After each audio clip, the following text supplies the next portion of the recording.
Hello there, my name is Aaron and I'm the bloke who makes spaceships and other things from broken toys and everyday junk. And this week I get to mess around with this lot, which is basically a chewing gum container and other bits and pieces. But I'm going to need more, so I'll throw that in, might throw them in, might use them, might not. I'm going to need something else, sort of like for rockets. I've just hit the camera, I do apologise. Let me just have a look. Oh, there we go. There is some squeezy bottle things. And I'm going to need something to cook with. Okay, let's start scratching that build.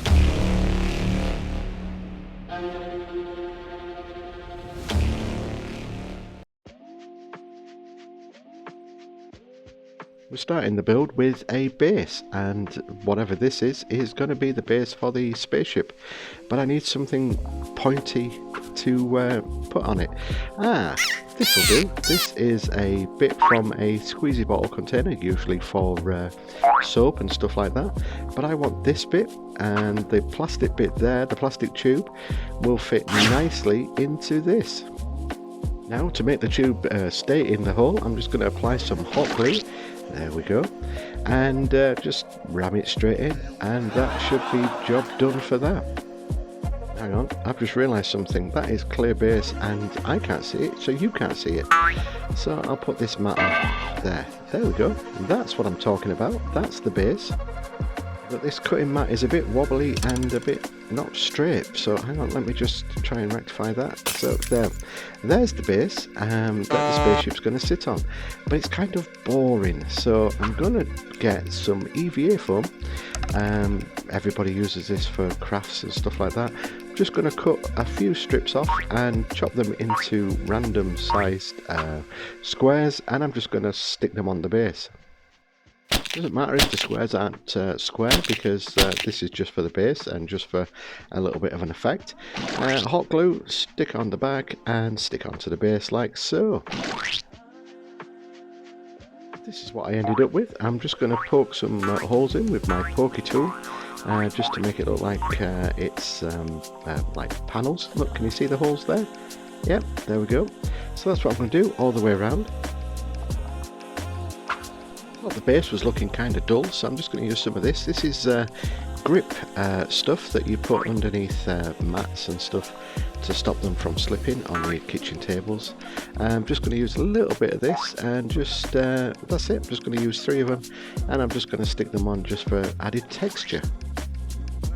Now, so far everything I've used is everything that you probably might have in your household, or you'd easily be able to buy in the cheap shops. So nothing on this is expensive at the moment. Basically, the idea for this build is, if I can build it out of this sort of junk, then so can you. You can just grab some junk out of your recycling bags and make anything you want. If you've seen some of my other videos, I use model kits and stuff like that, but this is the stuff that I've started with and will continue with. Yes, I'll use model kits every now and again just for added effect, but mainly it's just junk, everyday junk that I use, and that is a chewing gum container. Undecided if I'm going to take the lid off, but I'm going to leave the lid on. Need to make a hole now for this to sit in, so I'll just quickly do that. I made a hole, and there it is. There is the hole, and there is the base, so I'm just going to see if it fits. And yep, it does. That's lovely. I'll glue that later on, but for now I'm going to tear that off so I can start building my spaceship. At this moment in time, the plastic is talking to me, a bit like the horse whisperer, just that it's the plastic that's talking to me, so I'm the plastic whisperer. I'm not really, I'm just making that up. I'm just deciding what to do. That is some lid from something. I wish I could tell you where it's from, but I can't, so unfortunately I don't know, but I thought it would make a good front bit for the spaceship, so I'm just going to trim it down, sand it down, and get it stuck on the front, and there suddenly is the start of a spaceship, and it's as simple as that. 2 pieces of plastic that are totally random and not connected can suddenly be connected and look like they belong together. Now I know I said I wasn't going to use model kits, but unfortunately we're still using the butter tub, otherwise I would have cut up a butter tub for this bit. These are, I think, wings or some random thing that was in an old model kit, but you could use butter strips if you just chop your butter carton down. So what I'm going to do, I'm going to use these as wings for the spaceship. Going to dab some super glue onto the edge of this and then stick it to the chewing gum container. To make sure everything is bonded together, I'm just going to go over it with some baking soda. Baking soda and super glue work well together. It's like they weld things to each other. So that's why you'll see a lot of us use baking soda or baking powder. It's just simply strengthens the bond of the glue. And here's a top tip, make sure you don't have any cuts on your fingers while using the baking soda, because man does it sting. And yes, I'm speaking from experience. That is some more random bits from a old model kit that I'm just going to use. These are probably side panels for a cockpit, which I'm going to repurpose and use as wings. But for now, I'm going to use these, which are squirty bottle tops. These are fantastic for like jet engines and stuff like that. I just need to get this top bit off first. If I remember right, in one of my old videos, I chopped one of these down and disassembled everything from it, and you'll be surprised what parts are inside that plastic tube. But for now, I just want this black bit to come off, and there we go. And now this is going to be really shiny plastic, so you're going to need to sand it down to make sure that the glue will stick to the other bit of plastic. Now there's two ways to get rid of the shiny plastic surface. You can either sand it down like this or use a flame, which will melt the top shiny surface off and give you a good surface so you can stick. But I'm just doing it this way because it's safer and I'm not allowed near flames. And that's a whole different story. Moving swiftly on, I'm going to use these as jet engines for either side of the chewing gum container. Now I'm going to come in and spray some deodorant, and I'm only joking. This is called a glue activator, which activates the super glue and makes it dry faster. Now these are the lids from the squeezy bottles that I'm just going to try and chop down, and I'll probably use a saw for this bit. 1 second. See, sometimes the plastic is too shiny and can't get a proper cut on it, so I'm just going to use the grandad saw just to saw it down. Eventually. I'm making a meal of this. Hang on, let me get some blue tack or sticky tack or whatever, white tack, whatever you want to call it, just to make it. There we go. Now I can chop these bits down.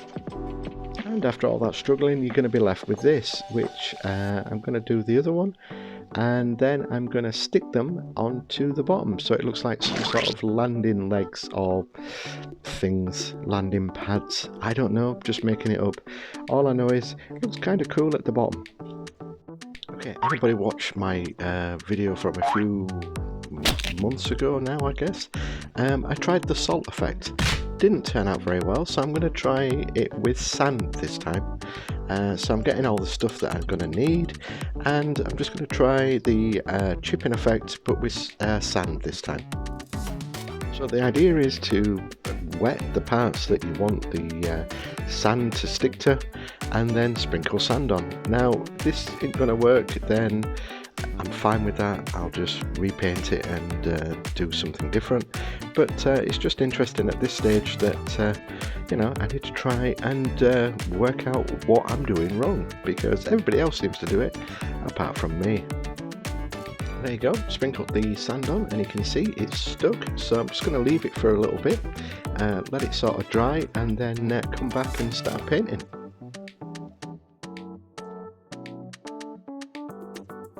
Okay, I found some cheap airbrush paints off Amazon, so I'm going to give this a try. I'm not sure what the sort of end result is going to be like, but we're going to try it on this one.